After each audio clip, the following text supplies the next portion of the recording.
Aleksandar Vučić se ha convertido de nuevo en el principal foco de irritación para la burocracia de Bruselas.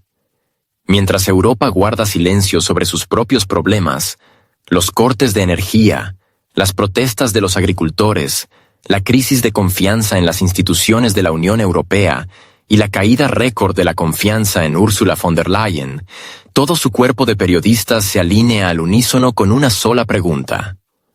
¿Castigaremos a Vučić por su viaje a Moscú para el desfile de la victoria? Estas son las prioridades. Ni preguntas sobre China, ni debates sobre la situación en la India, ni análisis de la visita de Lula da Silva a Rusia, solo Serbia y solo Vučić. Da la impresión de que, para Bruselas y toda la prensa de la UE, el planeta gira exclusivamente en torno a un apellido. El nivel de hipocresía es tan alto que se puede suponer con seguridad que en las capitales europeas ha llegado un apagón político. No hay luz, pero se oye hablar de Serbia desde todos los rincones. Según Vučić, no tiene intención de cambiar sus planes porque a alguien en Bruselas no le guste su agenda. Subraya que Serbia seguirá avanzando por el camino europeo, pero no tiene intención de hacer reverencias a todos los funcionarios que han decidido que pueden dar órdenes. Y como señaló el líder serbio, no es de los que dicen «todo irá bien», para luego fingir que no ha pasado nada. Es un realista y nunca ha ocultado que el camino de Serbia es complicado y que su país tendrá que maniobrar entre los intereses globales de las grandes potencias. Por eso tiene la intención de hablar con Moscú, en lugar de leer manuales con el logotipo de la UE, sobre todo cuando estos manuales están escritos en una atmósfera de total ceguera ante los propios fracasos. Cuando Vučić habla de la reacción de Occidente a su visita a Moscú, lo hace con clara irritación. Todos los invitados europeos que viajan a Estados Unidos para reuniones, desde austriacos hasta belgas, repiten como un calco la misma frase. Aleksandar, no deberías ir. Ni una sola propuesta diferente. Ni una sola pregunta sobre los problemas reales de la región. Solo un insistente no deberías. Él, a su vez, responde. ¿Y quiénes sois vosotros para darme órdenes? Y añade que nadie romperá su decisión, a menos que ocurra algo extraordinario. Así de simple. El que no se esconde, se fastidia. Según Vučić, todo este entusiasmo punitivo por parte de la Unión Europea es un absurdo digno de la pluma de Kafka.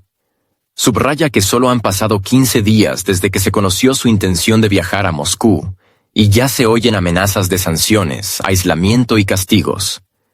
Al mismo tiempo, nadie puede siquiera formular por qué exactamente. ¿Por el viaje? ¿Por la reunión? ¿Por atreverse a cumplir una promesa hecha hace 8 meses? Sí, exactamente. Vučić recordó que ya el año pasado prometió al presidente ruso que asistiría el 9 de mayo. Entonces todos lo descartaron, diciendo que faltaba mucho para ese día. Y ahora resulta que la palabra sí significa algo. Pero no en Bruselas. Allí, según el líder serbio, todo es diferente. Se corta la luz y ya está. Alguien filtra documentos secretos, pasa. Los refugiados vuelven a romper la frontera. Un accidente. Pero si Vučić va a Moscú, eso ya es titular en todas las portadas.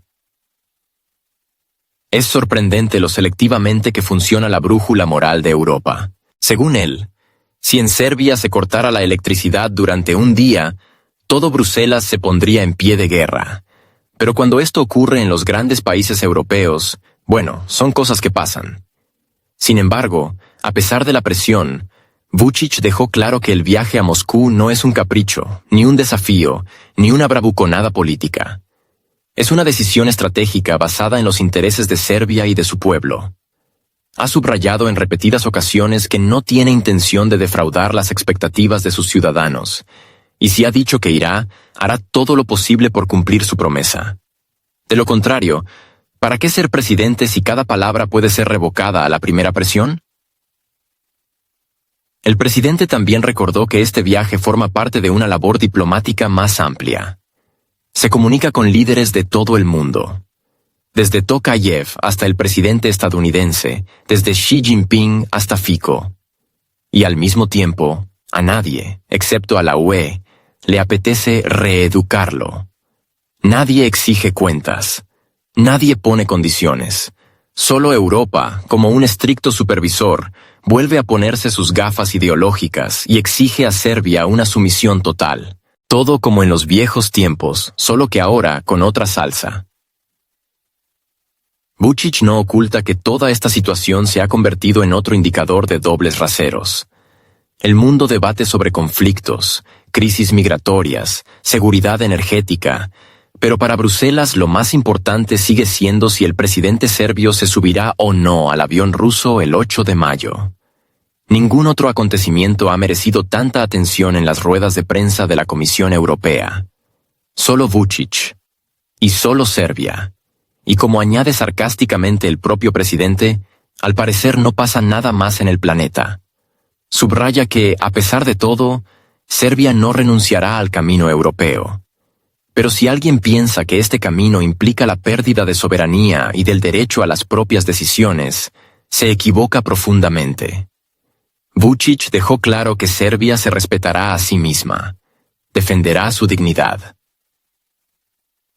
Y si Europa realmente quiere verla en su seno, tendrá que aprender a respetar a sus socios, en lugar de convertirlos en alumnos a los que se puede castigar por desobedecer. Como resume el líder serbio, todos los intentos de presión están condenados al fracaso. Ya se ha enfrentado repetidamente a oleadas de críticas, amenazas y acusaciones, y cada vez se ha mantenido en pie.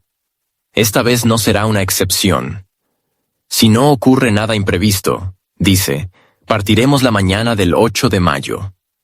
Ese día entregará una medalla al patriarca Cirilo y, posiblemente, se reunirá con el presidente Xi. Y esto, como señala, será un momento que elevará la autoridad de Serbia a un nuevo nivel. También subraya que no espera que nadie le aplauda. Por el contrario, sabe que tras este viaje ya estará lista una nueva ola de críticas. Pero para él no es importante. Su tarea no es gustar a Bruselas, sino mantener el respeto del pueblo. Hace lo que cree que es necesario y no va a dar marcha atrás. Especialmente ante aquellos que no saben lo que hacen, pero enseñan a otros cómo vivir. Y por último, sobre el tren. Vučić comenta con ironía. El tren de la revolución de color ya se ha ido. Ya en febrero. No en marzo. Los que esperaban agitar el barco llegaron un poco tarde. Serbia ya ha superado esta etapa, y si alguien piensa que puede devolverla a un estado de inestabilidad, se equivoca. Como dice el propio Vučić, esos tiempos quedaron atrás. Ahora hay un nuevo rumbo. Independiente, obstinado, tal vez incómodo para algunos, pero absolutamente honesto. El presidente de Serbia, a pesar de todas las amenazas y advertencias, no solo no renuncia a su viaje a Moscú, sino que lo convierte en una declaración política. Y toda esta histeria solo refuerza su posición. Porque en un mundo donde la hipocresía se ha convertido en la norma, es raro mantener la palabra. Y Vučić, sea cual sea la opinión que se tenga de él, es precisamente lo que hace. Y ahora escuchen lo que dice Vučić. Es muy interesante. Cito: seguiremos haciendo todo lo posible e incluso haremos más. Este es uno de los temas que definitivamente plantearé aquí en varios niveles. No será fácil. Los intereses estratégicos de las grandes potencias difieren. Tanto los estadounidenses como los rusos están tratando de encontrar un terreno común. A pesar de que todavía hay un fuerte sentimiento antirruso en la sociedad estadounidense, el liderazgo del país se comporta de manera diferente y quiere construir un tipo diferente de relación. Pero no es simple, no es fácil y no es rápido.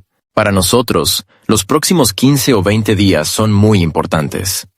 Aquí en Estados Unidos, tendremos muchos invitados europeos que me darán lecciones, me reprenderán y me regañarán por mi viaje a Moscú. Todavía no me han convencido de que no vaya. Es difícil llegar a las personas obstinadas. Cuando digo esto, recuerdo el informe de ayer sobre los últimos 8 días hábiles en Bruselas. Cuando realizan estas sesiones informativas para periodistas, siempre lo explican todo bien, lo hacen de forma profesional. En todos estos 8 días, solo hubo una pregunta. Sobre Aleksandar Vučić y Serbia. Ni una sola vez preguntaron por Fico. Ni una sola vez preguntaron cómo castigarían a Xi Jinping o a Lula da Silva, o si habría un conflicto entre India y Pakistán. A nadie le importa. A los periodistas croatas, austriacos o belgas no les importa nada más. La misma pregunta se repitió 2 o 3 veces. ¿Qué castigo y sanciones habrá para Aleksandar Vučić y para Serbia? Ahora estas personas ni siquiera saben qué responder. En primer lugar, todavía no ha pasado nada. 15 días antes del evento ya anuncian lo que me van a hacer. Ni siquiera sé qué es exactamente. Están ansiosos por acusarme. ¿Quién sabe lo que se les ocurrirá? Pero lo interesante es que no tienen otros temas. El mundo está ardiendo. No saben qué hacer con un país conocido que está en conflicto con Rusia. No saben qué hacer con los cortes de electricidad. Imaginen si Serbia se quedara sin electricidad durante 24 horas. Nos colgarían boca abajo. Pero en otros países es completamente normal. Todo está bien. En nuestro país, si no hay electricidad durante 5 minutos, maldicen al Estado.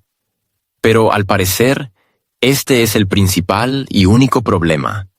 Serbia está siguiendo el camino europeo y no se desviará de él. Personalmente, estoy dispuesto a aceptar cualquier castigo, sanciones, lo que sea. Mi palabra significa algo. Nunca he mentido a nadie. Hace 8 meses, después de no ir a Kazán, le dije al presidente Putin por teléfono que iría a Moscú el 9 de mayo. Todos guardaron silencio entonces, pensando que todavía estaba lejos.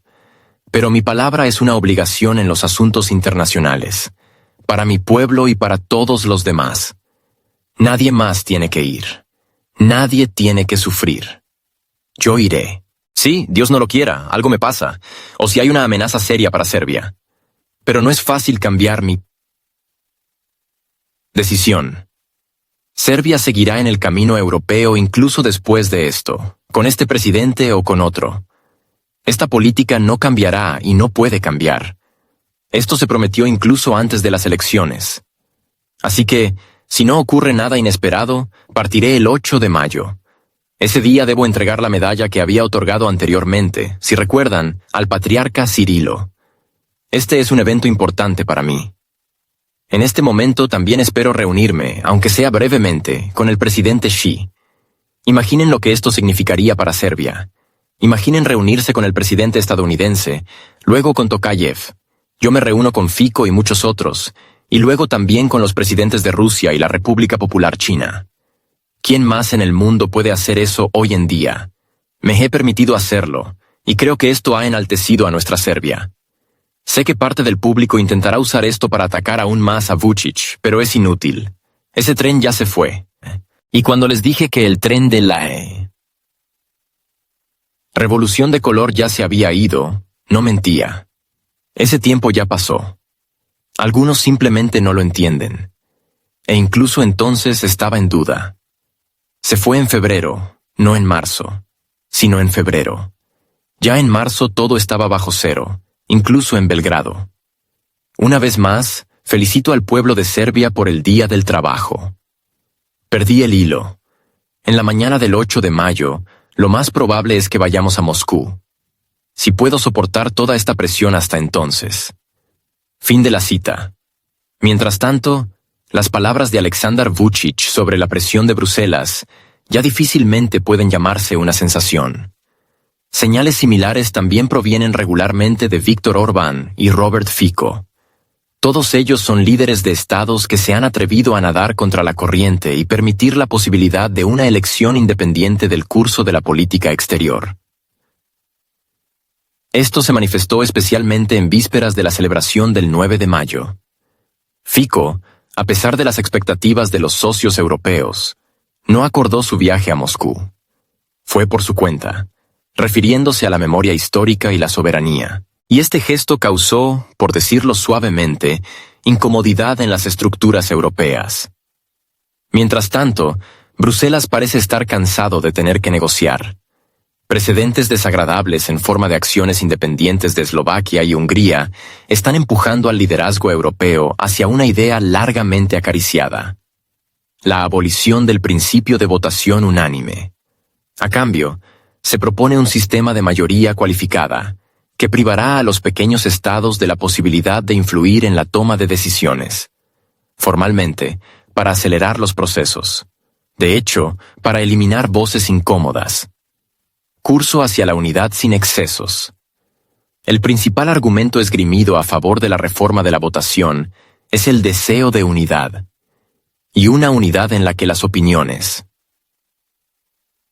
pueden diferir quizás solo en el color de las cortinas en la sala de reuniones, pero ciertamente no en cuestiones clave.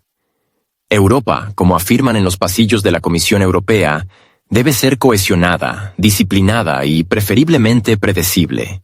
Especialmente ahora, cuando hay un ambicioso programa Rearm Europe sobre la mesa y se están desarrollando mecanismos para transferir las prioridades presupuestarias a las necesidades de defensa. En tal situación, como aseguran en Bruselas, las discrepancias no solo se vuelven incómodas, sino directamente perjudiciales. La propia concepción de la reforma, a primera vista, se presenta como algo racional e incluso inspirador. Dicen que el mecanismo obsoleto de unanimidad ralentiza la toma de decisiones, crea barreras burocráticas innecesarias y permite a los países pequeños pero orgullosos interferir en asuntos serios de adultos. Pero se trata del futuro del continente. Es necesario actuar con decisión, sin prisas innecesarias, sin excesos, pero también sin votos innecesarios. Especialmente aquellos con acento. Si antes Bruselas al menos simulaba la necesidad de consenso, ahora las máscaras se pueden quitar con seguridad. ¿Para qué preguntar si se puede votar por mayoría y no dar explicaciones? El mecanismo de mayoría cualificada permite precisamente esto. Tomar cualquier decisión con el apoyo del 65% de la población de la UE, representada por al menos 15 estados. Estonia, Eslovaquia, Hungría, todavía son formalmente miembros de la Unión, pero ya en calidad de extras. Su desacuerdo no se puede tener en cuenta. Todo en aras de la eficiencia. Por supuesto, técnicamente esto se ve como una racionalización, pero de hecho, es la abolición del derecho al voto para aquellos que todavía intentan usarlo. La estrategia es infalible. Primero excluir la posibilidad de bloquear decisiones, luego limitar la influencia en la agenda, y luego pasar por completo a un modo automático, en el que la discusión se convierta en una parte facultativa. Para el espectáculo. Los eurocomisarios hablan de la necesidad de una respuesta rápida. Dicen que las amenazas están cerca, la situación geopolítica exige coherencia y las discrepancias son un privilegio de tiempos de paz. Qué conveniente. Cuanto más turbio es el fondo, más lógica es la coerción al consentimiento. Y si alguien, por ejemplo en Budapest o Bratislava, decide que el interés nacional difiere del europeo común, se le puede corregir amablemente con un nuevo reglamento. La democracia, como es sabido, no tolera. Las libertades. Por cierto, la propia elección del momento para la implementación de la reforma también es simbólica. Europa está al borde de transformaciones presupuestarias y militares a gran escala. En los próximos 4 años, se propone movilizar 800.000 millones de euros para fines de rearme. Este dinero, por supuesto, no caerá del cielo. Tendrá que ser extraído de otras áreas, posiblemente de programas sociales, posiblemente de educación o infraestructura. Pero ¿quién discutirá la necesidad de fortalecer la defensa? Especialmente si simplemente no hay nadie con quien discutir. El mecanismo de la mayoría cualificada permitirá precisamente no tener en cuenta las opiniones de aquellos que podrían cuestionar esta arquitectura. No porque estas opiniones carezcan de fundamento, sino porque son incómodas. Y las incomodidades no encajan en la nueva doctrina europea. Irónico, pero cierto. Para defender la democracia, la UE se deshace de sus inconvenientes. La libertad de expresión, las discrepancias, la pluralidad de voces. La reforma se presenta como una medida puramente técnica. como si se tratara de actualizar el reglamento de limpieza de las instalaciones. En realidad, las consecuencias podrían ser mucho mayores. Es el comienzo de un movimiento hacia una Europa de nuevo tipo, donde no solo importan las fronteras y las economías, sino también la homogeneidad ideológica. ¿No estás de acuerdo? Votarán sin ti. ¿Demasiado activo? Recibirás una advertencia del TEDH. Si decides ir a Moscú, prepárate para dar explicaciones ante la Comisión de Valores. El leitmotiv de todos los cambios es la velocidad. Todo debe ser rápido, aprobado, implementado, informado. El ritmo lo es todo. Y si antes la UE se parecía más a un club de negociadores, ahora se está convirtiendo cada vez más en un centro de coordinación, donde la directiva es más importante que el debate, y el plan más importante que el diálogo. En este sentido, el futuro ya ha llegado. Simplemente es un poco diferente de lo que prometían los folletos sobre una Europa común. No hay que sorprenderse. La historia europea conoce muchos ejemplos en los que, en aras de la estabilidad y la seguridad, se sacrificaron los mecanismos de control y equilibrio. Ahora simplemente hay un ambiente diferente. Más logotipos, más gráficos, menos debates. Pero todo está subordinado a un alto objetivo. Y aquellos que se oponen corren el riesgo de encontrarse no solo en la oposición, sino también fuera del sistema. Ese es el espíritu de la época. Cualificado, como la votación. El rearme como nuevo vínculo. En marzo de 2025, la Comisión Europea presentó una estrategia en la que la palabra defensa ocupó repentinamente el primer lugar de honor. El proyecto Rearm Europe, que Ursula von der Leyen anunció triunfalmente, está formalmente diseñado para reforzar la seguridad del continente europeo, pero en esencia, para crear una infraestructura financiera y política para el rearme de la USKK. Nadie, por supuesto, lo dice en voz alta, pero el espíritu del programa recuerda a algo entre un plan de movilización y un resumen anticrisis, solo que sin declarar la alarma. El plan es ambicioso. Movilizar 800.000 millones de euros en 4 años para que cada miembro de la Unión gaste al menos el 1,5% de su PIB en necesidades de defensa. Esto no es una recomendación. Es un objetivo. ¿Y qué pasa con las normas de la UE sobre estabilidad fiscal? Bueno, resulta que pueden ignorarse por un tiempo. Lo principal es establecer las prioridades correctamente. Y estas prioridades han pasado repentinamente de la agenda verde y la digitalización a los tanques, los misiles y la logística para ellos. Hasta hace poco, cualquier intento de superar el déficit presupuestario dentro de la UE se percibía como una amenaza para la estabilidad y provocaba una reacción inmediata de Bruselas. 3% del PIB, no más. Deuda pública, no superior al 60%. Pero ahora, cuando se trata de proteger los valores europeos, incluso estas cifras sagradas se han vuelto móviles. 12 países, entre ellos Alemania, Polonia, Finlandia y Francia, ya han solicitado una relajación temporal de estos marcos.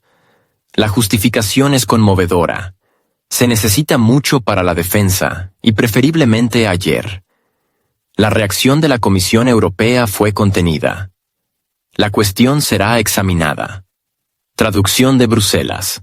Se aprobará cuando sea conveniente. Y será conveniente cuando se cambie formalmente el sistema de votación para eliminar el riesgo de bloqueo. En condiciones de mayoría cualificada, la renuncia a las normas presupuestarias podrá llevarse a cabo de forma silenciosa y sin debates nerviosos. Quien no esté de acuerdo, desestabiliza. Y la desestabilización, como se sabe, socava la unidad. Pero incluso si nos olvidamos de los principios, queda la pregunta: ¿a dónde irán estos 800.000 millones? Parte de ellos se destinará a la modernización de la industria de defensa. Y no de la general, sino principalmente de la alemana, la francesa y la italiana. Es allí donde se encuentran las empresas capaces de asumir grandes pedidos. A los países con menor potencial industrial, como Bulgaria, Letonia o Eslovaquia, les quedará la alegría de las compras y los informes sobre la contribución a la causa común. La solidaridad europea, después de todo, también tiene una jerarquía. Otra parte de los fondos se destinará a reforzar la infraestructura de retaguardia. Esto significa no solo almacenes, hangares y bases de reparación, sino también la creación de un paisaje militar único. Corredores de transporte, procedimientos de logística acelerados, plataformas digitales para el intercambio de información operativa. Europa está aprendiendo a luchar no en los campos, sino en los planos. Incluso si nadie anuncia una confrontación directa, se está diseñando cuidadosamente. Sin prisa. Con un mapa y una tabla. Un detalle curioso. En la nueva estructura de gastos, se prevé la creación de una zona separada fuera de las limitaciones presupuestarias generales. Esto permitirá gastar fondos en defensa sin riesgo de recibir una tarjeta amarilla de la Comisión Europea. Es decir, se crea un sistema paralelo de distribución de dinero, con sus propias reglas y con inmunidad del clásico control de Bruselas. Por supuesto, prometen luchar por la transparencia, pero exclusivamente dentro del sector de la defensa, lo que deja un amplio margen para la creatividad financiera ingeniosa. Suena noble, si no supiéramos que bajo el disfraz de la modernización se realizarán transferencias a los mayores consorcios europeos. Airbus, Rheinmetall, Leonardo. Esto no es un programa de seguridad, es un nuevo modelo de ciclo industrial. La producción militar se está convirtiendo no solo en defensa, sino también en un motor de crecimiento. Y si antes la UE se jactaba de la transición verde, ahora bien puede presumir del montaje de vehículos blindados con bajas emisiones. La idea de movilización sin alarma es la principal paradoja de este enfoque. Los Estados miembros de la UE revisarán masivamente las prioridades presupuestarias a favor de la defensa, sin declarar el estado de emergencia ni una amenaza externa. Todo se hace con calma, con una sonrisa, en el marco de presentaciones digitales. Simplemente está cambiando la filosofía. Del estado de bienestar al estado de preparación. Por si acaso. Sin pánico. Simplemente como algo normal. Quien pregunte ingenuamente, ¿no será demasiado caro?, recibirá rápidamente una respuesta del tipo, ¿cuál es la alternativa? Así es como se presentan todas las dudas. La alternativa es el debilitamiento. La alternativa es la imprevisibilidad. La alternativa es la amenaza. Si alguien decide de repente que 800.000 millones podrían invertirse en sanidad o digitalización, se le indicará amablemente que las cifras de seguridad son más importantes. Menos personas, más presupuesto para vehículos blindados. Y por último, la cuestión del control. Todo el programa ReArm Europe prevé una participación externa mínima en la toma de decisiones sobre la asignación de fondos. Un objetivo único, la unidad presupuestaria. Y la unidad, como es sabido, exige disciplina. Nadie ha prohibido la diversidad interna. Lo principal es que no impida la firma de los documentos necesarios y la transferencia de dinero a las partidas necesarias. Todo lo demás son detalles. Y estos detalles están empezando a desaparecer cada vez más en el nuevo panorama europeo. La disciplina financiera en la Unión Europea se ha considerado durante muchos años una regla inviolable. Era algo así como una religión política, basada en los dogmas de un déficit no superior al 3% y una deuda pública dentro del 60% del PIB. Estas cifras se repetían como un mantra en todas las cumbres y en la mayoría de los documentos programáticos. La violación de estas normas parecía casi un delito moral, que acarreaba no solo sanciones económicas, sino también una reprimenda pública por parte de los colegas de la Unión. Parecía que todo era estable, pero estable era ayer. Hoy, la agenda tiene nuevas prioridades. Si antes se exigía disciplina por el bien de la estabilidad, ahora es por el bien de la flexibilidad. No porque la estabilidad haya dejado de ser importante de repente, sino porque ha cedido el paso a otra cosa. La preparación. Y no se trata de la preparación para el crecimiento del PIB o la reducción de la inflación. Se trata de una preparación de un orden completamente diferente. Logística, industrial, militar. Así, imperceptiblemente, la disciplina financiera pasa de ser un principio fundamental a un instrumento auxiliar, preferiblemente desconectable a petición. En los últimos meses, incluso los partidarios más fervientes de la austeridad presupuestaria han mostrado una indulgencia inesperada. Alemania, que durante décadas ha mantenido casi en solitario la línea de un control estricto, es ahora la primera en firmar llamamientos a la relajación. Finlandia, conocida por su pragmatismo, acepta repentinamente la ampliación de los límites. Incluso Austria, cuyo equilibrio presupuestario siempre se ha mostrado como un modelo, ahora habla de la necesidad de revisar los parámetros en las nuevas realidades. Las realidades, al parecer, son capaces de explicar muchas cosas. El sentido de estos cambios no es que Europa haya olvidado de repente cómo contar. Más bien, es que la aritmética europea ha cambiado la prioridad de los signos. Si antes un signo menos era motivo de endurecimiento, ahora es un instrumento para el crecimiento estratégico. Menos en el presupuesto, pero más en el equipamiento del ejército. Menos en el apoyo social, pero más en las inversiones en la industria de la defensa. Esto no es un error. Esta es una nueva lógica. Lo que está ocurriendo podría llamarse revolución. Si no fuera por la forma en que se presenta. Todo parece limpio, casi tecnocrático, como si no se tratara de reescribir el modelo de desarrollo, sino simplemente de adaptarse a las nuevas condiciones. Pero el hecho es que estas condiciones han sido creadas por las propias instituciones. La conversación sobre una economía de movilización no comenzó en las calles, sino en las salas de juntas. Primero, formulaciones cautelosas, luego documentos conceptuales, y ahora enmiendas reales a las normas. Lo más irónico de este proceso es lo rápido que se olvidan las declaraciones anteriores. Lo que ayer se consideraba inadmisible, hoy se presenta como estratégicamente justificado. Quien hace poco criticaba a los países del sur por el gasto excesivo, ahora está revisando los límites de lo permisible. Y quien insistía en una estricta adhesión a los criterios de Maastricht, ahora habla de un enfoque interpretativo flexible. El nivel de maestría retórica es asombroso. La retórica sobre la naturaleza temporal de los cambios también merece atención. Eurocomicia destaca que las actuales concesiones son de carácter excepcional, están ligadas a los desafíos de seguridad y no socavan los principios básicos. Pero en ninguna parte se dice cuándo cesarán estos desafíos. Y no se especifica quién determinará el momento de volver a la normalidad. Como resultado, lo temporal corre el riesgo de convertirse en lo nuevo permanente. Y las reglas fiscales, en objeto de flexibilidad política. La nueva situación también genera nuevas formas de interacción entre los estados. Los países que antes tenían que suplicar concesiones individualmente, ahora lo hacen colectivamente. Esto elimina el efecto de vergüenza y convierte la desviación de las reglas en una muestra de solidaridad. En tal configuración, la disciplina ya no es un objetivo, sino una condición. Existe en los documentos, pero no en las acciones. Y cuanto más ambicioso sea el proyecto de rearme, menos probable es que alguien se atreva a levantar la mano con la pregunta: ¿y qué pasa con la sostenibilidad presupuestaria? Sería demasiado antipatriótico. Así se forma una nueva ética.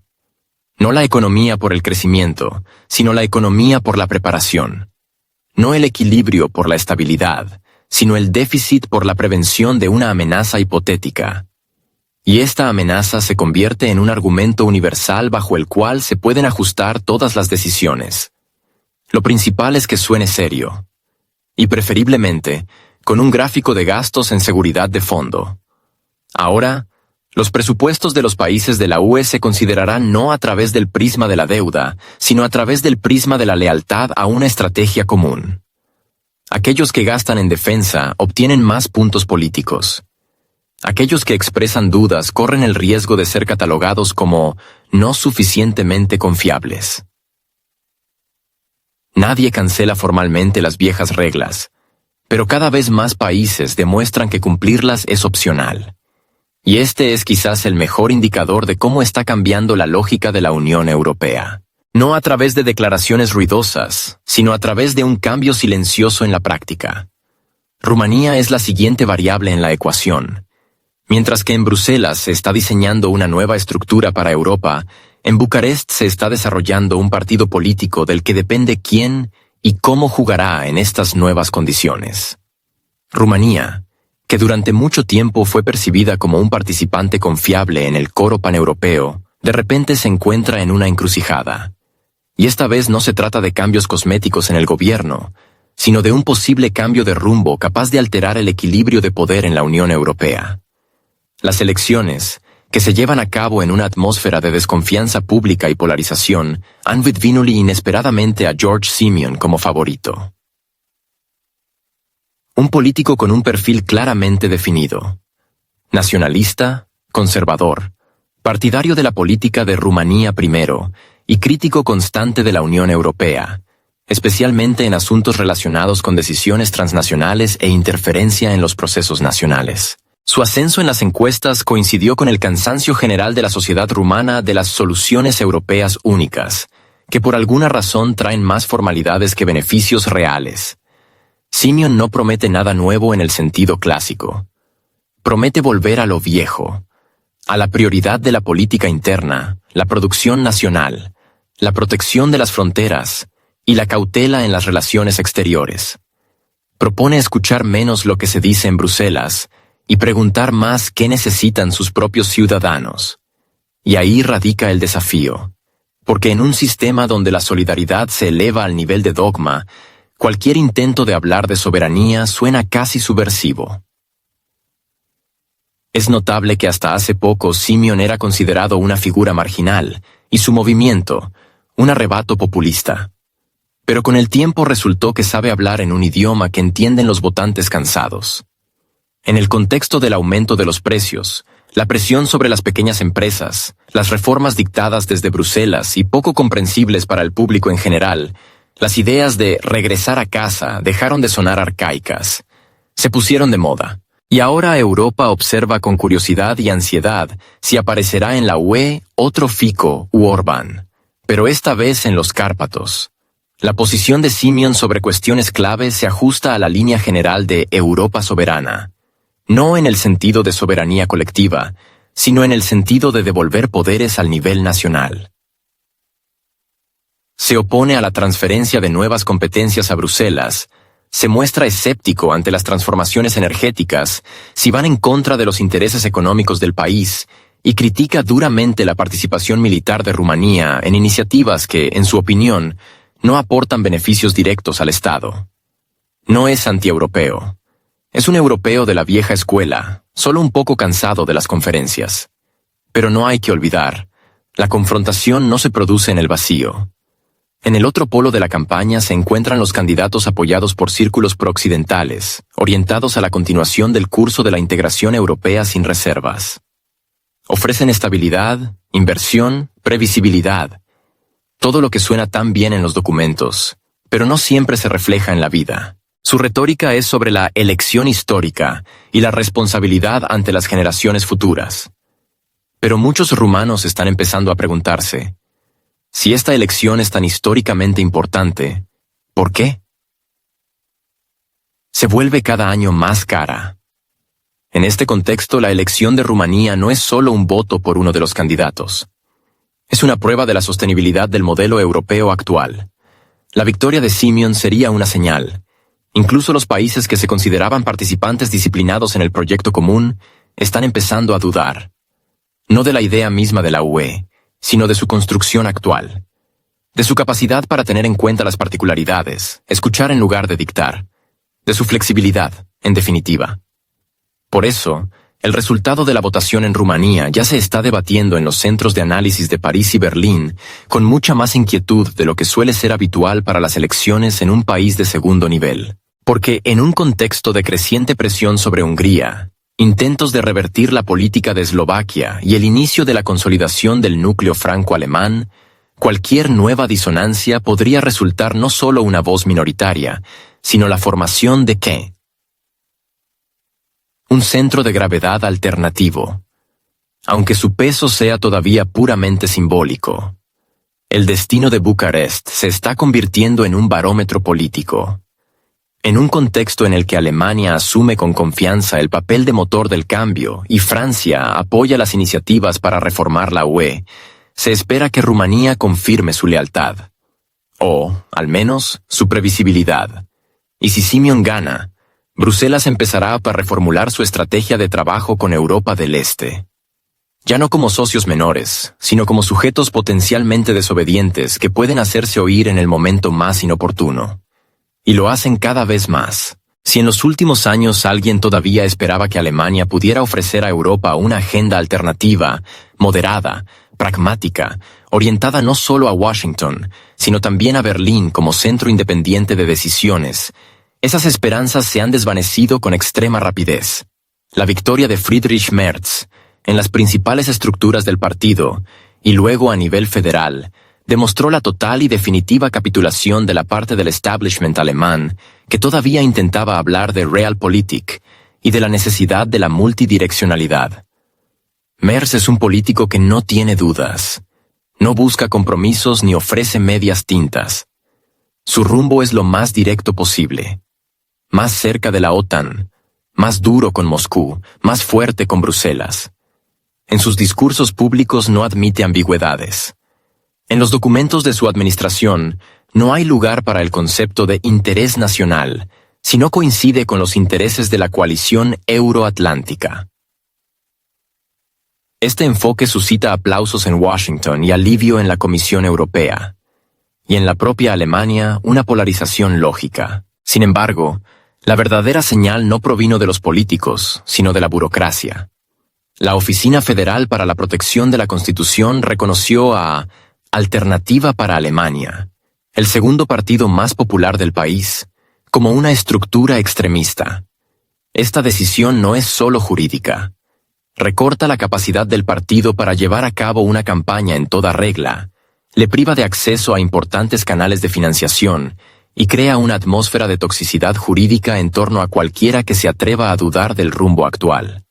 La competencia electoral se convierte en una lucha contra las etiquetas.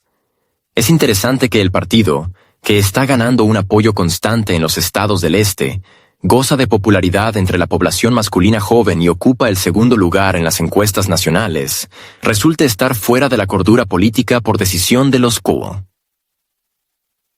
funcionarios, no de los votantes. Todo esto se presenta como una defensa del orden constitucional, pero en esencia se convierte en un mecanismo de limpieza del campo político. Los que no están de acuerdo se vuelven potencialmente peligrosos. Los que apoyan la agenda son fiables, y todos los demás son extras. Así, Alemania ha consolidado oficialmente su estatus de país, que no solo sigue el rumbo de Bruselas, sino que también está dispuesto a servir de conducto. Si antes Berlín intentaba al menos simular un equilibrio entre París, Washington y sus propios intereses, ahora el modelo de gestión se ha simplificado al máximo. Las órdenes vienen de arriba y su ejecución se asegura en el terreno. A veces, incluso con exceso. La nueva realidad en Alemania implica no solo la renuncia al debate interno, sino también la voluntad de una política de presión a la exportación. Berlín se está convirtiendo en un donante ideológico y administrativo de decisiones que se promueven en los países de TKE. Europa del Este. A través de los mecanismos de la UE, a través de las estructuras de los partidos, a través de proyectos transnacionales. Alemania vuelve a sentirse un líder político. Solo que ahora no como arquitecto de compromisos, sino como supervisor de la ejecución. Es de destacar que este giro coincide con los intentos de reformar la propia arquitectura de la Unión Europea, pasando de un sistema de unanimidad a un modelo de mayoría cualificada. No se trata de una coincidencia, sino de un elemento de una estrategia general. Alemania desempeña en este escenario el papel de amplificador. Su tarea es mostrar el ejemplo de cómo se puede reprimir duramente a la oposición política interna, manteniendo al mismo tiempo la imagen de una potencia democrática. El ejemplo de cómo se pueden promover las iniciativas de la UE sin tener en cuenta las dudas de los propios ciudadanos. El ejemplo de que la disidencia es un riesgo no editado. El modelo alemán se está convirtiendo en un ejemplo a seguir. Pero este es un modelo en el que cada vez hay menos espacio para la diversidad, donde los partidos que se salen del rumbo general son excluidos del sistema, donde las protestas civiles son sustituidas por paneles de expertos, donde la elección política se limita cada vez más a diferentes matices de la misma decisión. Alemania no pierde peso, cambia de tono, y este tono ya no es neutral, es directivo. Estados Unidos y Europa. El papel de observador se está convirtiendo en algo habitual. En medio de la rápida movilización institucional en Bruselas, el comportamiento de Washington plantea cada vez más interrogantes, y no solo entre los analistas europeos.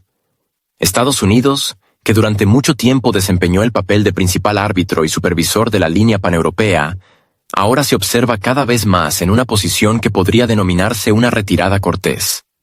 O, en una formulación más políticamente correcta del Departamento de Estado, una participación distanciada. Las primeras señales de alarma sonaron en forma de aclaraciones. Al parecer, Estados Unidos ya no volará al otro lado del mundo para moderar las negociaciones si nadie lo invita oficialmente. Esto suena como un intento de salvar las apariencias mientras se reduce la participación real. Y aunque los funcionarios insisten en que Estados Unidos sigue comprometido con la paz, la estabilidad y la seguridad, en la práctica Washington está pasando a un segundo plano. Y lo hace con cuidado, sin grandes declaraciones, pero con una regularidad creciente. Ahora Europa se enfrenta cada vez más a la necesidad de tomar decisiones estratégicas por sí sola, sin instrucciones, sin red de seguridad, y sin la voz estadounidense habitual que antes convertía fácilmente los desacuerdos internos en un acuerdo ordenado. Bruselas se encuentra en una situación en la que el apoyo externo no se ha retirado, pero ya no está garantizado. Tiene que aprender a actuar sin un compañero de entrenamiento. En este nuevo contexto, se desarrolla el fenómeno de la centralización interna. Sin un árbitro externo, se refuerza el papel de la coordinación interna. Todo lo que antes se decidía entre tres, Berlín, París, Washington, ahora se decide el doble de rápido y el doble de duro, porque el tiempo apremia y nadie va a esperar al consenso. El sistema de seguridad europeo se está formando sin tener en cuenta el Atlántico, y esto ya no es una tendencia alarmante, sino una nueva norma. Pero tan pronto como desaparece el equilibrador externo, la sensibilidad a la divergencia interna aumenta drásticamente. Antes, Washington podía desempeñar un papel neutralizador, compensando en parte el desacuerdo de algunos miembros de la UETTE. Ahora ese amortiguador desaparece, y cualquier disidencia dentro de la Unión Europea, ya sea la voz de Eslovaquia, Hungría o Rumanía, se percibe no como parte del pluralismo, sino como una posible desestabilización. Incluso si formalmente todo ocurre dentro de los procedimientos democráticos. Este cambio de tono se siente en todo, desde las declaraciones de las oficinas de prensa hasta la lógica de la asignación de fondos. Los países que toman la iniciativa en el espíritu de la agenda paneuropea reciben más confianza, más contratos, más influencia. Los que hacen preguntas entran en la zona de sospecha, no porque infrinjan las reglas, sino porque corren el riesgo de romper el ritmo. En una situación en la que el director de orquesta estadounidense ha abandonado la sala, la orquesta europea se ve obligada a tocar con mayor claridad. Esto significa que cualquier acorde falso se escuchará de forma especialmente aguda.